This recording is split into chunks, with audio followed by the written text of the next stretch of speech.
Jadi yang pertama itu siapakah Ki Hajar Dewantara, latar belakang keluarga, pendidikan, dan perjuangan khususnya dalam bidang pendidikan.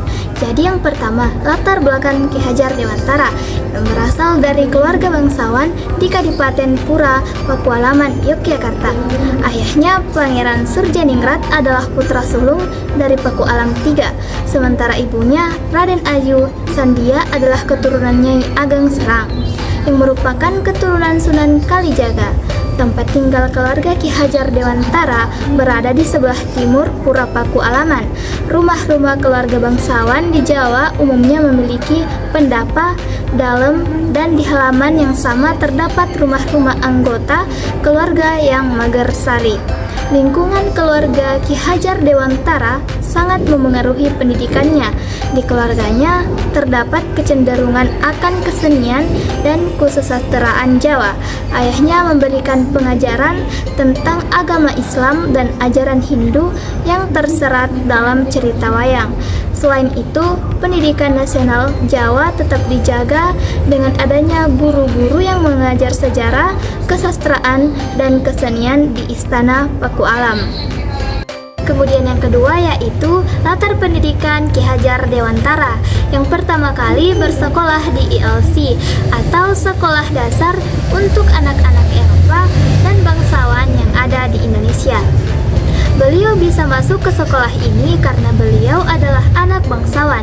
Beliau lahir di dalam sebuah keluarga keraton dari pasangan Gusti Pangeran Harya Surjaningrat dan cucu dari Pakualaman III. Setelah lulus dari ILC, ia kemudian melanjutkan pendidikannya di Stovia atau School of Leading Van in the Science Ersten, yaitu sekolah yang dibuat untuk pendidikan dokter pribumi di kota Batavia yang sekarang jadi Kedokteran Universitas Indonesia. Yang ketiga, perjuangan Ki Hajar Dewantara dalam dunia pendidikan. Beliau sering membuat tulisan yang menyentak pemerintahan Belanda lewat berbagai surat kabar. Seperti tulisannya mengatakan, seandainya aku seorang Belanda, yang membuat beliau diasingkan ke negeri Belanda. Ki Hajar Dewantara adalah pendiri Sekolah Nasional on the Wich, Taman Siswa atau yang sekarang kita kenal dengan Taman Kanak-kanak. Sekolah Taman Siswa pertama kali didirikan oleh Ki Hajar Dewantara pada bulan Juli tahun 1922. Nah, sekolah ini yang menerapkan sistem pembelajaran yang asik. Sistem pendidikan tersebut dilakukan secara informal dengan menekankan keterampilan tradisional dan nilai-nilai kehidupan orang Jawa, terutama pada musik dan tarian tradisional. Mata pelajaran yang berasal dari Barat juga diajarkan beliau agar membantu siswa mengatasi tuntutan kehidupan modern saat ini. Sistem yang dibuat Ki Hajar Dewantara banyak menghasilkan keuntungan untuk bangsa Indonesia. Selain masyarakat diajari untuk menjadi terdidik dan tidak ketinggalan zaman, ia juga menciptakan sistem pembelajaran berbasis kebudayaan untuk tetap mempertahankan kebudayaan asli Indonesia, di mana yang dimaksud dengan berbasis kebudayaan itu ialah dalam sistem pembelajarannya murid diajarkan tentang apa saja yang ada di Indonesia, seperti budaya, bahasa, dan banyak hal lagi tentang keindonesiaan. Hal ini ditunjukkan untuk menumbuhkan rasa nasionalisme dari peserta didik. Kemudian, pembelajaran terkait kebudayaan untuk menumbuhkan rasa nasionalisme yang menjadi tombak perjuangan orang-orang Indonesia untuk mengusir Belanda. Karena ini juga keberadaan Taman Siswa ditakuti oleh pemerintahan Belanda. Setelah banyak membantu masyarakat Indonesia dalam mengenyam pendidikan dan setelah Indonesia merdeka, beliau diangkat menjadi Menteri Pendidikan oleh Presiden Soekarno. Karena ketulusan hatinya untuk membangun bangsa Indonesia dengan pemikirannya yang jernih, tanpa payahnya membuat sistem pendidikan, beliau dianugerahi gelar Bapak Pendidikan Nasional. Pandangan filosofis Ki Hajar Dewantara tentang pendidikan. Yang pertama yaitu internalisasi nilai-nilai budaya. Pendidikan adalah usaha untuk menginternalisasikan nilai-nilai budaya ke dalam diri anak agar mereka menjadi manusia yang utuh, baik jiwa maupun rohaninya. Yang kedua yaitu konsep pendidikan AMOM, di mana konsep pendidikan ini menggabungkan kebebasan berpikir dengan pemeliharaan kebudayaan yang teruji. Konsep ini merupakan konvergensi antara filsafat progresivisme dan esensialisme. Yang ketiga yaitu selektif adaptatif terhadap kebudayaan, yaitu dengan menggabungkan kebudayaan asli Indonesia dengan nilai-nilai dari Barat secara selektif adaptatif sesuai dengan teori Trikon, yaitu kontinuitas, konvergensi, dan konsentris. Yang keempat yaitu konsep pengetahuan Trino dan Tringa. Pengetahuan dipahami melalui konsep Trino untuk prasekolah dan Tringa untuk sekolah dasar ke atas, dengan masing-masing fokus pada aspek kognitif, efektif, dan psikomotorik. Yang kelima yaitu pentingnya keterlibatan keluarga dan masyarakat. Belajar tidak hanya terjadi di sekolah, melainkan juga melibatkan keluarga dan masyarakat. Anak didik harus terus berhubungan dengan kondisi saat ini dan barang-barang nyata untuk mendidik lahir batin mereka.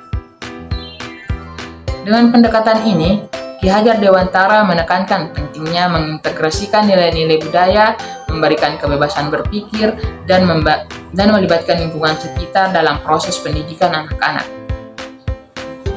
Apa itu kurikulum merdeka? Kurikulum merdeka ialah kurikulum dengan pembelajaran intrakurikuler yang beragam, di mana konten akan lebih optimal agar peserta didik memiliki cukup waktu untuk mendalami konsep dan menguatkan kompetensi.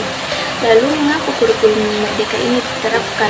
Kurikulum ini harus diterapkan supaya sesuai dengan perkembangan zaman saat ini, yang dimana teknologi semakin maju dan juga berkembang. Kemudian alasan berubahnya kurikulum itu menjadi kurikulum merdeka yaitu yang pertama, supaya relevan dengan perkembangan zaman. Yang kedua, dapat memenuhi kebutuhan belajar siswa. Dan yang ketiga, menyiapkan generasi masa depan yang visioner. Lalu bagaimana kurikulum merdeka bisa terus diterapkan secara berkelanjutan saat ini? Yaitu karena regulasi yang fundamental, misalnya Peraturan Pemerintah Nomor 57 Tahun 2021 tentang Standar Nasional Pendidikan. Dari sisi asesmen, kurikulum harus didampingi sistem penilaian atau asesmen yang baik sebagaimana asesmen nasional. Dukungan publik menjadi hal krusial lainnya dalam keberlanjutan penerapan kurikulum ini. Dukungan publik yang kuat akan sulit memudahkan pergantian kebijakan kurikulum.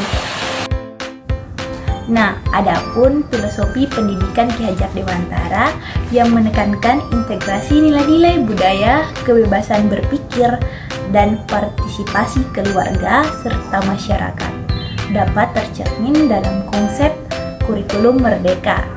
Nah, adapun filosofi Ki Hajar Dewantara dalam kurikulum merdeka.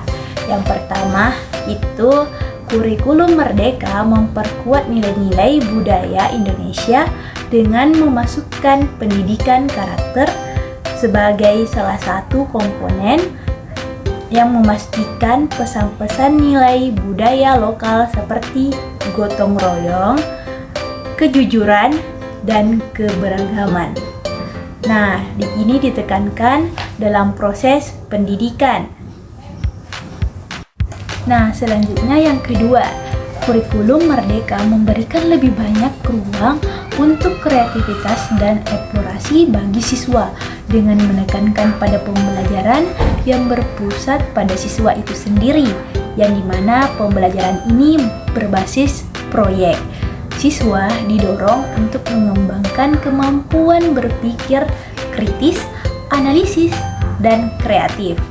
Nah, selanjutnya itu yang ketiga, di mana kurikulum merdeka mendorong kolaborasi antara sekolah, keluarga, dan masyarakat dalam proses pendidikan.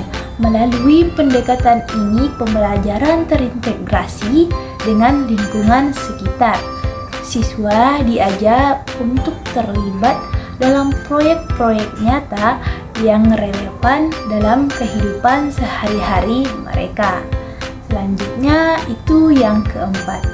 Kurikulum merdeka menekankan pengembangan potensi holistik siswa, termasuk dalam aspek kognitif, afektif, dan psikomotorik, sejalan dengan konsep Trinotringa dalam filosofi pendidikan Ki Hajar Dewantara.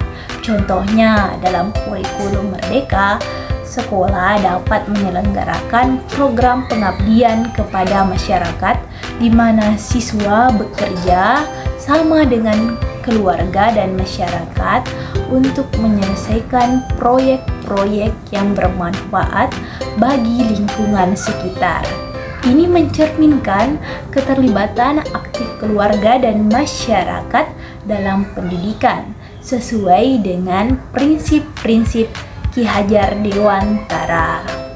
Nah, demikian kurikulum Merdeka berusaha untuk mewujudkan prinsip-prinsip filosofis pendidikan Ki Hajar Dewantara dalam konteks pendidikan di Indonesia yang modern dengan fokus pada pembentukan manusia yang utuh baik jiwa maupun rohani, serta memperkuat kebangsaan dan karakter siswa. Mari kita lihat 4 aliran filsafat pendidikan dan melihat relevansinya dengan pemikiran Ki Hajar Dewantara. Yang pertama itu aliran naturalisme, yang dimana aliran ini menekankan pada pengalaman alamiah dan kehidupan sehari-hari sebagai sumber pengetahuan. Meskipun Ki Hajar Dewantara juga menghargai pengalaman alamiah dalam pembelajaran, pendekatannya lebih menekankan pada kebudayaan dan kebangsaan sebagai inti dalam pendidikan. Yang kedua yaitu aliran pragmatisme. Aliran ini menekankan pada pemecahan masalah praktis dan relevansi pembelajaran dengan kehidupan nyata. Ki Hajar Dewantara juga memperjuangkan pendidikan yang relevan dengan kehidupan nyata. Namun, pendekatannya lebih menekankan pada pengembangan karakter dan kepribadian para peserta didik. Yang ketiga yaitu aliran idealisme, yang dimana aliran ini menganggap bahwa ide atau gagasan adalah kenyataan tertinggi dan pendidikan yang bertujuan untuk mengembangkan potensi manusia untuk mencapai kebenaran dan kebaikan. Ki Hajar Dewantara juga memiliki elemen idealisme dalam pendidikannya dengan menekankan pada nilai-nilai moral, kebangsaan, dan kebudayaan sebagai tujuan pendidikan. Kemudian, adapun aliran yang keempat yaitu realisme. Aliran ini menekankan pada pemahaman objektif terhadap realitas dan pendidikan bertujuan untuk mempersiapkan siswa untuk menghadapi dunia nyata.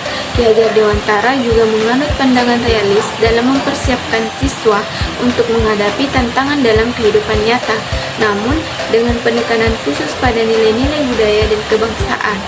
Dari keempat aliran tersebut, pragmatisme dan idealisme mungkin memiliki relevansi yang lebih langsung dengan pemikiran Ki Hajar Dewantara, yang dimana pragmatisme karena menekankan pada relevansi pembelajaran dengan kehidupan nyata, dan idealisme karena kesamaan dalam penekanan pada nilai-nilai moral dan kebangsaan dalam pendidikan.